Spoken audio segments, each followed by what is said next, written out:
Bueno, volvemos después de mucho tiempo, de muchas cosas pasaron, ¿no? Ya no sabemos por dónde empezar. ¿Cómo están? Bien, bien, feliz por el mundial. Sí, el mundial, sí, el mundial, bien, venimos bien. Ahora están jugando Alemania, no, Brasil-Japón, creo. Así Partidazo. que, ¿Eh? Partidazo. Partidazo. Se quedó afuera Uruguay. yo estoy contenta. No les va a la tercera, a la quinta. ¿Lo qué? No llegan a la tercera o a la quinta, dependiendo de quién la juegue. Yo estoy contenta de que hayan quedado fuera. ¿Por qué? Mucho biribiri, mucho... En lo único en lo que no podemos envidiar en parte de Uruguay es en el fútbol. Me alegra que siga siendo así. Yo no envidio Uruguay, Perdón. No, bueno, pero es un país chico, fácil de gobernar. Bien. Yo ahí digo, bueno, en el fútbol, desde que ganamos... Es un lindo lugar. Es un lindo lugar, me caen muy bien los uruguayos, me gustaría tomarme las cosas como un uruguayo. Pero desde que ganamos el mundial tienen 4. Así que me caen muy mal. No, Bueno, siempre. pero Siempre. estaban dirigidos por un argentino. ¿No? Sí, sí. Pero, Somos el ¿por qué primer. no podía seguir dirigiendo nuestra selección? ¿Eh? No, Digo. bueno, no. Ah, bueno. La expansión de los directores técnicos argentinos. Sí. Es enorme. Digo, hasta los Estados Unidos conducimos. No, les quería preguntar si les apareció algún pendrive a ustedes. Yo estoy buscando desesperadamente uno. Los bolsillos de los pantalones viejos. A ver te parece. Estoy buscando uno, pero no. El mejor retcon de la historia política argentina. Sí. Pero estuvo bueno lo de Adorni, porque sirvió para blanquear muchas cosas. ¿Cómo que? Menos la guita de él, todo. Claro, porque, digo, ¿cómo quedó más claro para todo el mundo que la ley de inocencia fiscal era un fiasco? No, tal cual, bueno. Pero- Él dijo, me acojo a la ley de inocencia fiscal para justificar mi desastre. En base a eso te pregunto, como salió la ley de inocencia fiscal, ahora que Adorni renunció y el castigo social ya está como dado, que se vaya del cargo público, ¿hay todavía bases legales para llevarlo a la corte?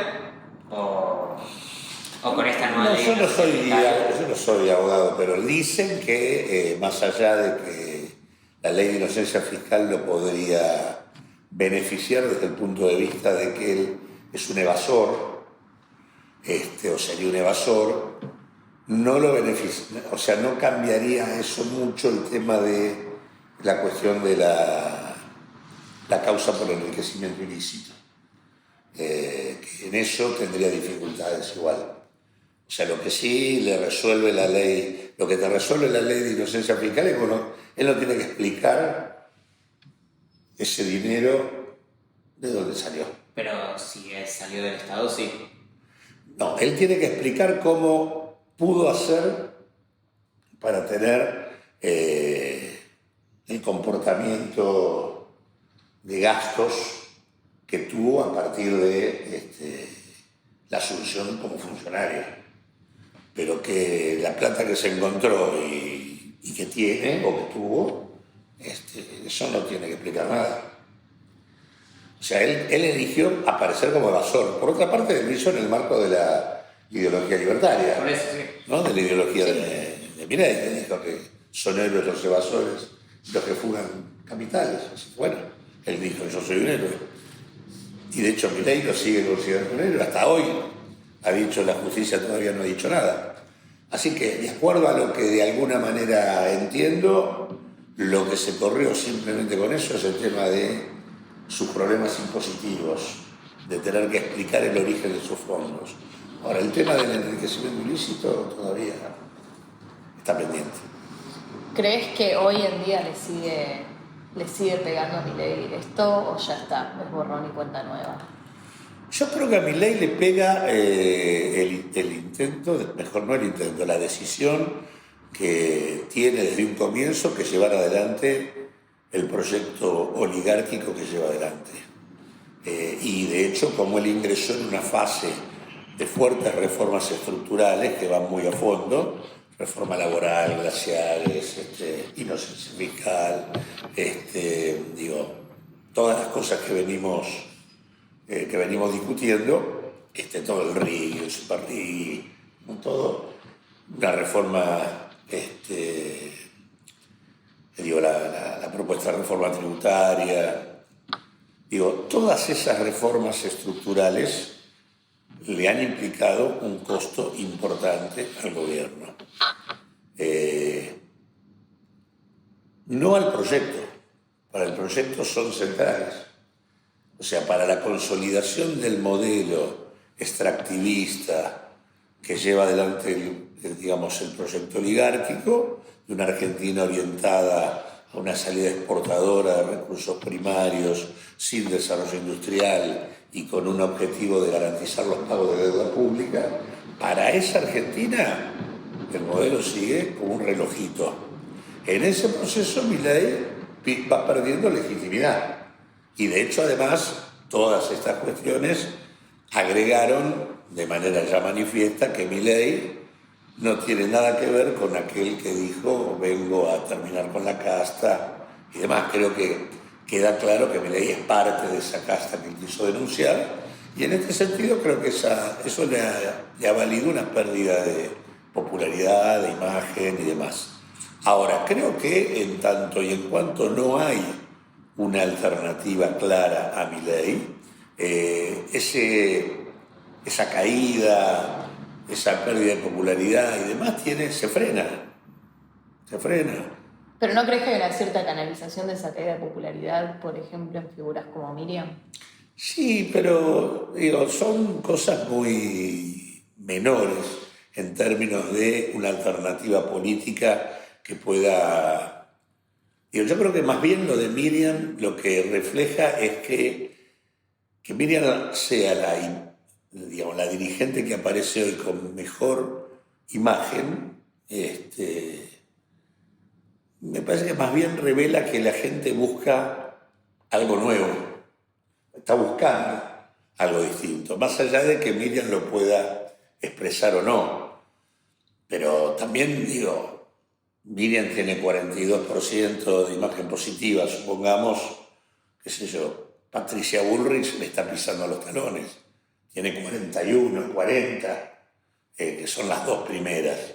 O sea que también está todo muy mezclado. ¿Por qué aparece Patricia? Porque Patricia aparece como marcando diferencia con el gobierno, desde una posición que pretende recomponer en la perspectiva. Parece insólito que uno tenga que decir esto, que quiere recomponer la perspectiva cuasi ética que alguna vez quiso haber tenido el PRO, y menos Patricia, ¿no? Que su ética en términos, si la ética se midiera por la coherencia política, andaría mal.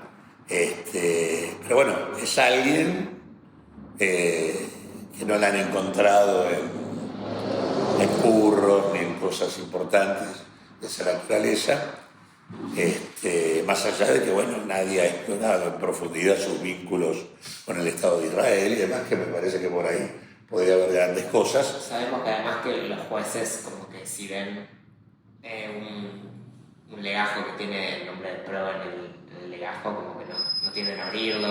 No, seguro, pero más allá de la cobertura judicial, digamos, una cosa es Macri, que tiene una serie de chanchullos, toda la historia del grupo Macri es una historia de contubernio con el Estado. De hecho,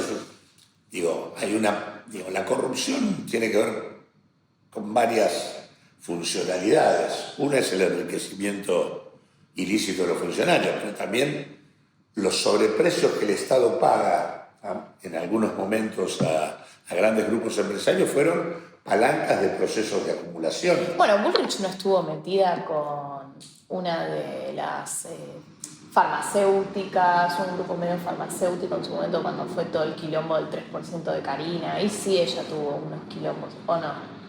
No recuerdo, puede ser.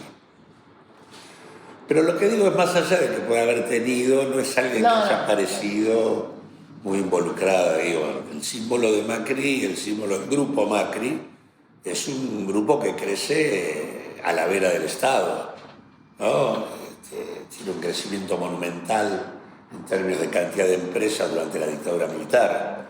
Y después, bueno, Macri, todo el tema de la corrupción y la evasión en el tema de los autos, el intercambio comercial con Uruguay, todo el proceso de evasión que lo salvó la Corte, después está todo el tema de los parques eólicos, está lleno por todos lados. Ella no aparece tanto. Y frente a lo que es el desastre de Karina, Milei, Libra, Esper, Adorni, bueno, Patricia aparece como corriéndose, defendiendo una jueza porque tiene vínculos con el periodista de La Nación, que es un periodista encargado casualmente de investigar la corrupción, etcétera, etcétera. Me parece que, que Patricia aparece por un lado y aparece Miriam Bregman por otro. O sea, está todo muy mezclado. La sociedad está muy polarizada en ese sentido, ¿no? Sí, pero me parece que aparezca Miriam es saludable, ¿no? Es un indicador de que hay una búsqueda distinta. Pero después eso no se traduce en una alternativa que tenga un nivel de densidad y de instalación a lo largo y a lo ancho del país como para poder disputar el inmediato. De hecho, cuando la misma encuesta que muestra a Miriam con imágenes como la mejor imagen, cuando mide los votos, se la mide con algunas le dan el 5, otras le dan el 10, pero claro, no se traduce. Ninguna le da una potencialidad electoral, que además esa potencialidad electoral en el marco de una encuesta es mucho mayor que en la realidad, porque en la realidad cuando vos tenés que ser una fuerza política en campaña, eso requiere un nivel de desarrollo territorial que la fuerza política que tiene Miriam no necesariamente tiene. Tuvimos elecciones en la universidad hace poco, no se tradujo en la universidad la referencia de Miriam Bregman. Igual, sin embargo, recordemos que Milei gana también sin una infraestructura y un desarrollo territorial muy enorme. Bueno, pero Milei tiene que ver con el poder, Miriam no. El poder tiene presencia en todo el territorio. Él tiene. Y de hecho, Milei gana en las elecciones fundamentalmente cuando no se juega el territorio. Ganó la PASO y perdió la primera vuelta. Y después ganó el balotaje. En la PASO y en el balotaje el territorio era relativo. Primero porque la PASO era nacional y en todas las provincias que ya habían tenido elecciones, a los que gobernaban esos territorios no le importaba demasiado. Es más, en los lugares donde había territorio en juego y había pasos simultáneos, provincia de Buenos Aires, Entre Ríos, Capital y demás, Milei pierde la PASO.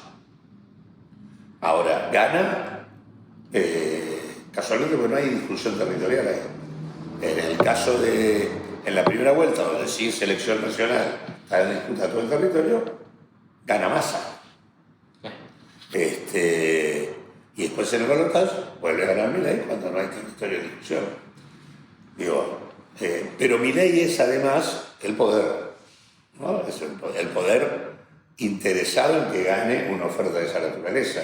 Y por lo tanto, todo lo que mediáticamente la incidencia de Milei fue brutal, ¿no?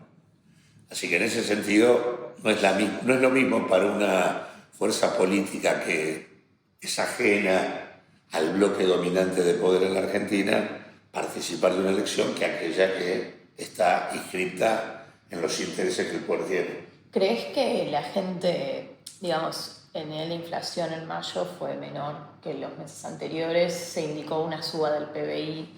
¿Vos crees que la gente se come el verso de que la economía argentina crece o lo ve en la destrucción del empleo y que solo crece porque crecen, por ejemplo, los negociados extractivistas, ponele?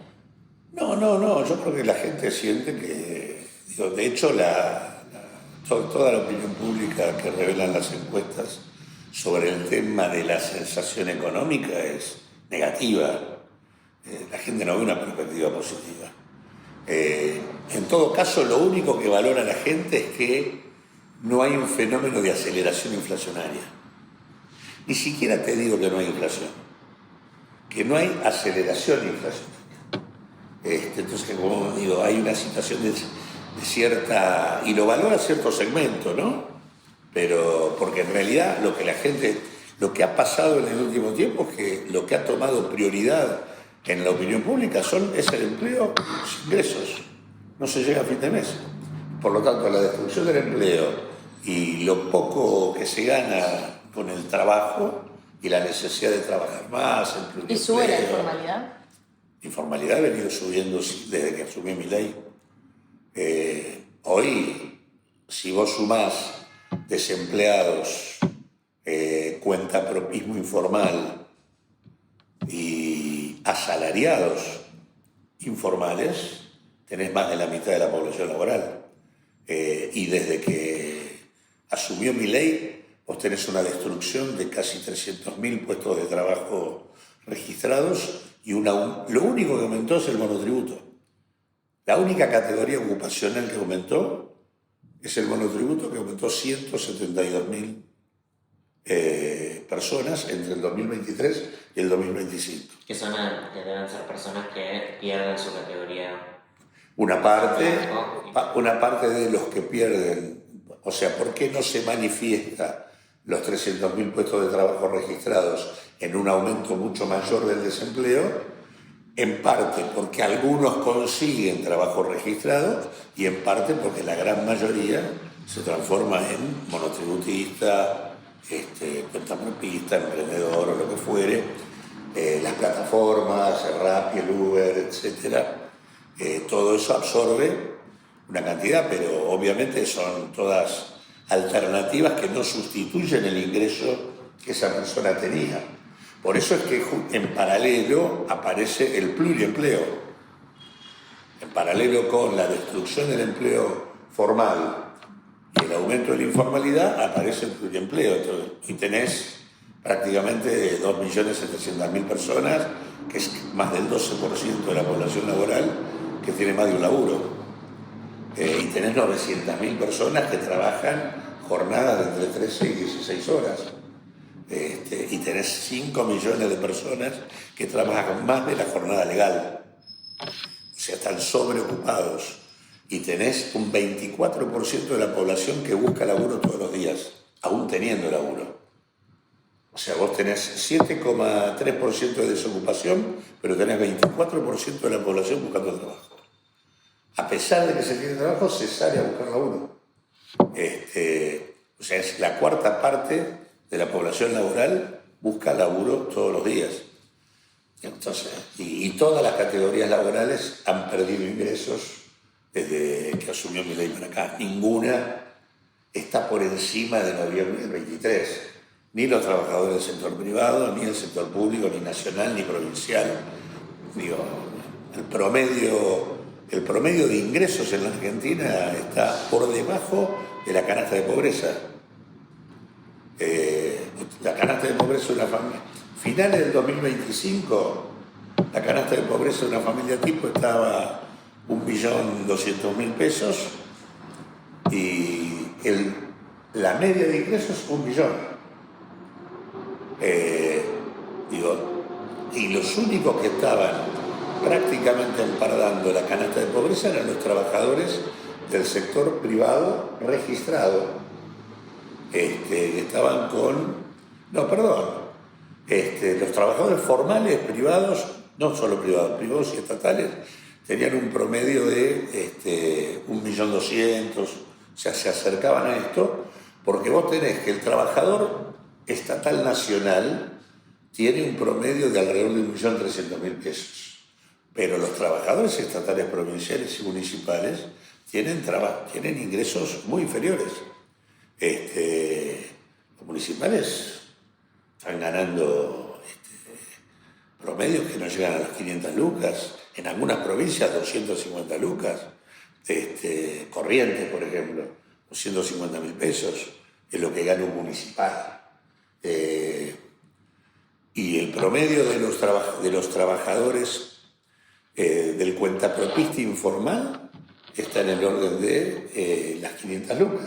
Y el asalariado en negro está en 600 lucas.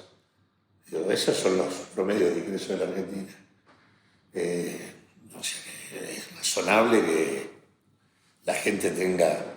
O sea, la gente lo resuelve el desastre de los ingresos trabajando más y endeudándose. ¿Y cómo el otro día se aprobó el Superrigi, creo que en diputados, cómo afecta, por ejemplo, la aprobación del Superrigi en esto?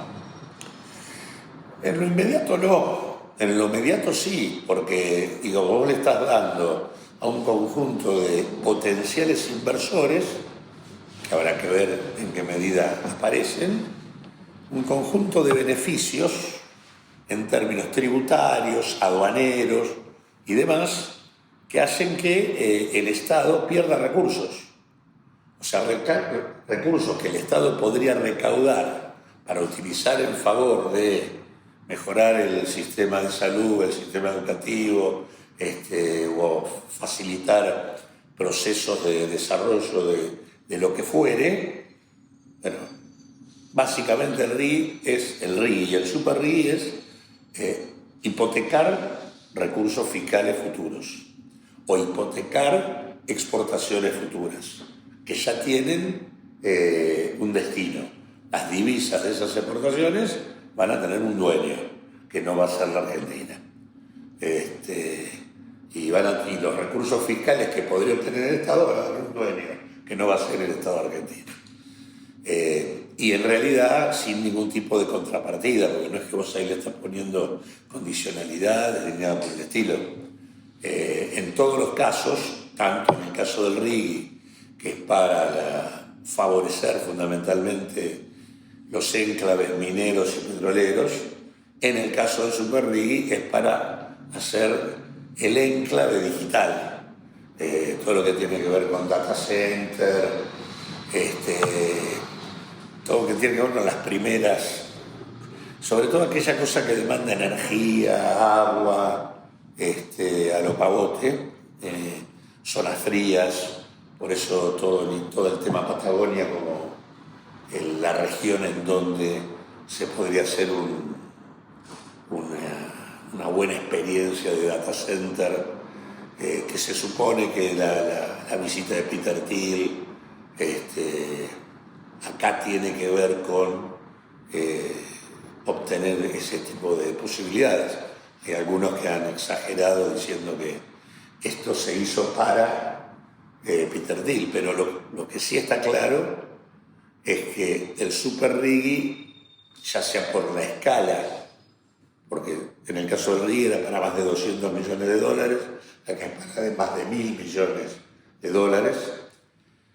El RIGI está orientado a la consolidación del extractivismo basado en la cuestión de la naturaleza, ¿no? Todo lo que es petróleo, minería, agro, etc.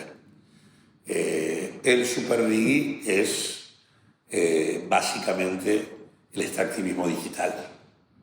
Esa es la diferencia, y significa tratar de abrir la Argentina a la presencia más formal y masiva de las corporaciones tecnológicas más importantes del mundo. Ese me parece que es abrirle la puerta a la subordinación en el capitalismo de plataformas que tenemos ahora, ¿no? Que es el proceso de la financiarización de la economía mundial fue llevando paulatinamente a esta etapa donde ya las plataformas tecnológicas son las que están de algún modo mostrando que son las que gobiernan el mundo y las que están, digamos, mostrando un mundo cada vez más complicado, con líderes empresariales también complicados, ¿no? O sea que hay líderes que tienen a la vez un manejo de tecnología de frontera muy importante y al mismo tiempo visiones políticas sumamente confrontadas con la democracia y con los consensos y sumamente asociados a estrategias de control, de vigilancia e incluso de carácter represivo muy importantes. Yo diría que Elon Musk o este mismo Palantir son exponentes muy claros de esta suerte de ultraderecha asociada a la última tecnología, ¿no? Y para vos, fueron las elecciones hace poco en Colombia, en Perú. Y hablábamos hace unos programas, me acuerdo, de, bueno, no sabemos qué onda América Latina, sobre todo con el avance de esta derecha. ¿Vos qué ves? Mira, son casos distintos. El caso de Perú es una sociedad fuertemente fragmentada y muy destruida que, digamos, no por casualidad es el modelo que sistemáticamente tanto Caputo como Bausili presentan como alternativa, una suerte de macroeconomía ordenada con una sociedad que no sabe qué hacer consigo misma y que en la última década ya cambió como 8 o 9 presidentes y en donde en realidad hubo un balotaje, pero nadie había sacado más del 15-16% de los votos. Y donde lo que se va alternando es, en una elección gana una opción, entre comillas, progresista o de centro-izquierda o de izquierda, esa opción no se puede consolidar y aparece otra opción ya más vinculada a una opción pro mercado, pero que tampoco va a lograr consolidarse y vuelve a cambiar, pero en realidad el modelo sigue igual. O sea, la lógica económica que gobierna el Perú no se altera. Distinto es Colombia. Colombia, que venía de una situación de control de la ultraderecha y de la presencia de un narcoestado y de situaciones de guerra interna muy importantes, tuvo un cambio cualitativo con la llegada de Petro. Y me parece que además esa llegada produjo un cambio cualitativo en términos institucionales, porque más allá de que pierde el gobierno, pierde. Hay que esperar que terminen los resultados, la diferencia es muy chica y el resultado definitivo todavía no está. Pero aún perdiendo, la fuerza política más importante que sale de la elección es el Pacto Histórico, que había ganado las legislativas. La de Petro. La de Petro. Sí. Petro gana la legislativa y se pierde ahí por nada en la presidencial. Y tiene que ver en gran medida con que buena parte de los beneficios de la gestión de Petro y de la gestión del Pacto Histórico está en el tema de acercarse a las demandas populares y a la mejora de la situación social de buena parte del pueblo colombiano. Pero hay una parte muy importante de Colombia que no vota.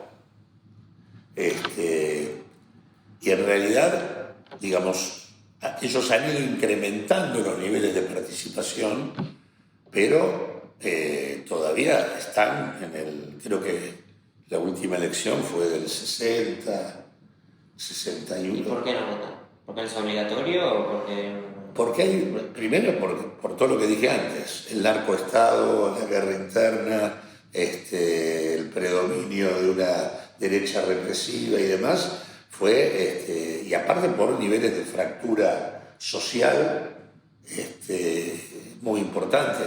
Vos tenés toda una parte del sector, de la parte andina, digamos, de Colombia, todo el sector campesinado, indígena y demás, que tiene una tendencia al no voto importante. Aquí lo único que pasa en toda esa zona, niveles de ausentismo brutales, México, Colombia, Ecuador, digo, no tienen nada que ver con la realidad nuestra en ese sentido. La elección que hace Iván Cepeda es la mejor elección de la izquierda colombiana por lejos, superior incluso a la de Petro cuando gana. E incluso ellos incrementaron bastante la participación, que está hoy superando el 60% cuando estaba en el 54%, por ahí. Entonces digo, y buena parte de los que no votan son beneficiarios directos del proyecto del pacto histórico. Así que, es más, creo que de la diferencia que hay en favor del que ganó, que no me acuerdo del apellido, del Abelardo, De la Espriella. de la Friela, como que el 75-80% de la diferencia son colombianos del exterior. Lo mismo que pasa en Perú. Sí. Así que bueno, yo creo que... Pero la diferencia con Perú es que hay una fuerza política nueva que se instala como fuerza política principal. No hay ninguna fuerza política más importante que el pacto histórico hoy en Colombia. Creo que es una situación diferente que, por otro lado, además, en términos legislativos va a tener mucho juego, porque es la primera minoría. Así que en ese sentido, veamos, esperemos los resultados. Queda Brasil nada más, que es el más importante. Queda Brasil, que es el más importante. Había... El Mundial puede jugar unas fichas. El Mundial ahí puede jugar unas fichas para... En favor de Lula, decís. Y yo creo que es un clima mundialista. O sea, para mí si Alberto, por ejemplo, las elecciones eran en 2022 y no en 2023, te digo, las podían ganar. O sea, el clima mundialista para mí ayuda mucho en Argentina y en Brasil, sobre todo. Hay que ver. Yo no sé cómo es en Brasil, yo creo que en Argentina ¿No? no te cambia. ¿No crees que cambia? Yo sí creo que desplaza. Es buena tapadera. Desplaza mientras dura, porque a la gente se engancha y la pasa bien, y le gusta, pero creo que después no pasa nada. No creo que no hay ningún gobierno que se salve por el Mundial. No, porque acá es bastante después. Yo me da la sensación que no. Que aparte tuvimos muchas experiencias lamentables. ¿En qué? ¿En términos políticos o mundialísticos? No, de simultaneidad entre mundiales con desastres. Pero ha servido de tapadera. No sé si sirvió de tapadera porque eran situaciones muy especiales. O sea, La guerra de Malvinas y la dictadura. bueno, justamente. Pero digo, Dos mundiales en dos momentos. todos en etapa de dictadura. El 86, por ahí empezó a atacar lo de Alfonsín, pero después explotó igual. En ese sentido. Pero, por ejemplo, ¿crees En el que...? 86, ¿y qué pasó? Alfonsín perdió. Sí, Pero perdió 3 años después. Bueno, pero digo, entonces no pasó nada. O sea, perder no, es revolución directamente. Lo echaron, lo echó el Pero digo, mercado. pero por ejemplo, no sé, escucho... O sea, como que hay gente que, por ejemplo, cree que una vez que se termine el Mundial ya arranca en la Argentina la campaña 2027. ¿Vos crees que puede ser así? ¿Que arranca ya algunas Yo definiciones? creo que la campaña, yo te diré que en algunos puntos ya arrancó. Milei está jugando su reelección. La estrategia, digamos, el acto del Parque Lezama, que es parte de la campaña. Kicillof está en campaña. Digo, me parece que esas cosas Pero para ya una... ocurren. Pero para una... Se va a agudizar el tema de la campaña electoral porque te vas acercando. Pero lo que digo es, no me parece que... O sea, yo lo que digo es, esos fenómenos que ocurrieron en la etapa dictatorial, que fue en el medio del genocidio, tenías el Mundial.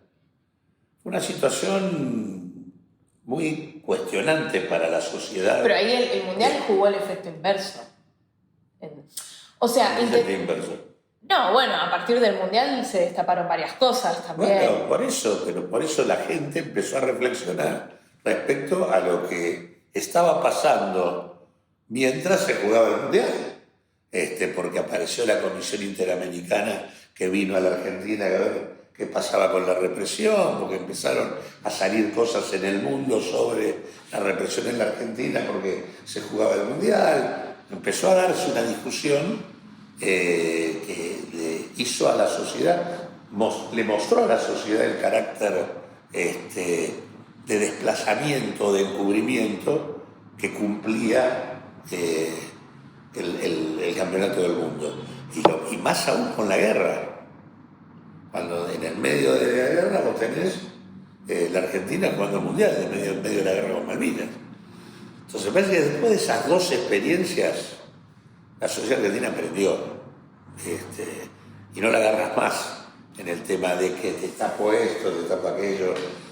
¿No crees que Milei puede llegar a aprovechar el clima mundialista para hacer? No. Bueno, ayer renunció a Dorco aprovechando Sí. el clima mundialista, pero sigue siendo tapa de todos los días. Sí, pero al revés, creo que tuvo más tapas que si no hubiera esperado el Mundial. Es que es patético. Entonces digo, no, yo creo que lo que sí pasa es que la gente está mejor porque tiene algunos momentos de alegría. Obviamente siempre y cuando le vaya bien a la Argentina, digamos. Si pierde. Cuando perdés ya se acabó el asunto. No toque siento que tiene patas. Esa no es una pata. ¿No es una pata? Mira, es una tabla. ¿No? Bueno, pero actúa como. No, pero digo, no, yo creo que no. Lo único que hace esto es desplazar por un tiempo digamos, la actividad política más intensa, pero no cambia nada. Lo único que le está dando tiempo a Milei es que mientras él paga costo por ser la expresión de un proyecto que hambrea a la sociedad y que entrega la soberanía y que reprime y todo lo que uno sabe, y además con niveles de corrupción aberrantes, no haya una propuesta sólida enfrente. Parece que eso es lo único que se transforma una y otra vez en lo que lo termina siendo competitivo, es decir, alguien que tiene un 30-35% ahí con el cual puede discutir cualquier elección. Parece que eso es lo que está pasando y es lo que hace que primero llega un momento donde está prácticamente muerto y después resucita. Estuvo prácticamente muerto después de la elección en Provincia de Buenos Aires, después resucitó. Sí. Bueno, y ahora estaba prácticamente muerto con Expert, estaba prácticamente muerto con Adorni. En realidad está cada vez más muerto cada vez que aparece algún chanchullo de esto, porque la situación social es cada vez más lamentable. Entonces el combo entre la situación social lamentable y la corrupción es un combo que la gente no se banca. Y el malestar general es evidente. Ahora, al mismo tiempo, ¿dónde está?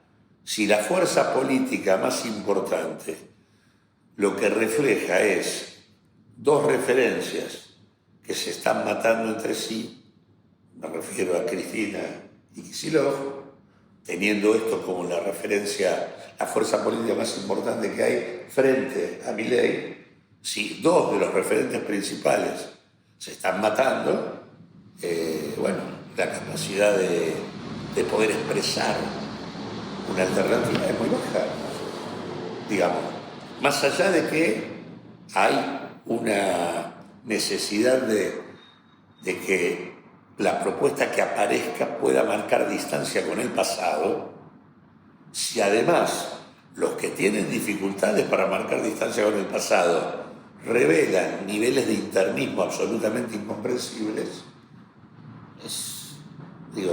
el nivel de orfandad que existe frente a lo que ocurre es brutal. Y en realidad lo que vos tenés es una absoluta disociación entre la expresión institucional y la movilización social.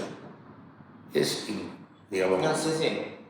es así. Pero es casi como si no se preocuparan por la movilización social directa. Claro, digo, Claro, digamos, desde la reforma laboral hasta la cuestión universitaria, el nivel de movilización ha sido muy importante ahora.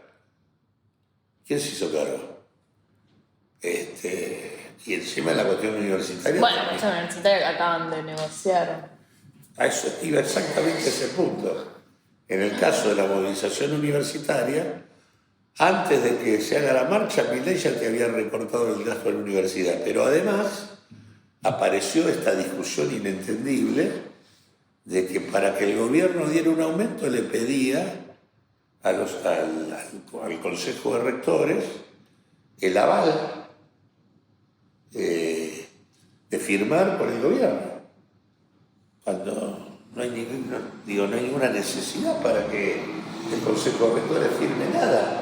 Si el gobierno tiene una deuda con la universidad, de acuerdo a lo que la ley establece, ¿qué tiene que firmar el Consejo de Rectores?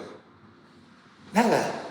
Y firmó, y en realidad eso era algo servido para que la Corte no tuviera que fallar exigiéndole al gobierno que pague el aumento tal cual establece la ley. ¿El fallo que hubo de la Corte qué es? El fallo de la Corte dice que ya es abstracta la demanda. Porque está a favor del 20%, ¿no? No es que está a favor. O sea, sí, valida. Claro, valida el aumento del 20%. Pero en realidad es un acuerdo. O sea, el gobierno que hizo le propone al Consejo de Rectores, miren, nosotros les vamos a pagar un 20, 26%, no sé cuánto es el aumento, y una paritarias trimestrales. Bueno, entonces la Corte, ¿qué hace? Bueno, están en camino de una solución. Por lo tanto, yo ya no tengo nada que opinar. O sea, en realidad, claramente esto era un acuerdo entre Milei y la Corte, para sacarle a la Corte. O sea, la Corte le dijo a Milei, mirá, flaco, yo si tengo que fallar a favor de que tenés que pagar. Porque esta ley está votada, es más de una oportunidad, rechazada, ratificada, es más de una oportunidad, tenés que votarla, tenés que pagarla. La única manera es que me des una excusa, una justificación. Le da el gobierno, saca la definición y por eso le pide al Consejo de Rectores y a la comunidad universitaria que la banque. Casualmente, para que esto sea una excusa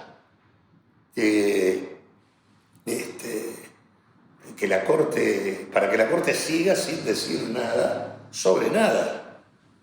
Porque esta es una Corte que en todo lo que ha tenido que hacer ha mantenido estructuralmente el rumbo. O sea, ha bancado la reforma laboral. El Poder Judicial ha bancado la reforma laboral, sacando el caso de la justicia del trabajo, se la rebuscaron para vía el Poder Contencioso Administrativo darle estatus legal a la reforma, y en ningún momento sobre ninguna de las leyes ni decretos inconstitucionales de Milei ha dicho absolutamente nada la Corte. Y acá, que estaba por primera vez muy apretada, le han servido en bandeja una solución. Y este tema de la cuestión, esto demuestra cómo juega el Poder Judicial en las cosas estructurales. También el Poder Judicial, dio la carta como para poner presa a Cristina, la Corte. O sea, frente a la apelación que hace Cristina, que hubiera obligado a un desarrollo por parte de la Corte mucho más importante, que llevaría mucho más tiempo, aceleró una definición en la que no dijo nada, simplemente le dio curso a lo que había, para poder sacarla de la cancha en función electoral en base a lo que le enviaba la embajada norteamericana. O sea, es un Poder Judicial totalmente alineado. Y en ese marco de ese Poder Judicial, Milei mandó al Parlamento 146 jueces para designar, de los cuales ya fueron a votación 72. Y esos 72 los votaron todos.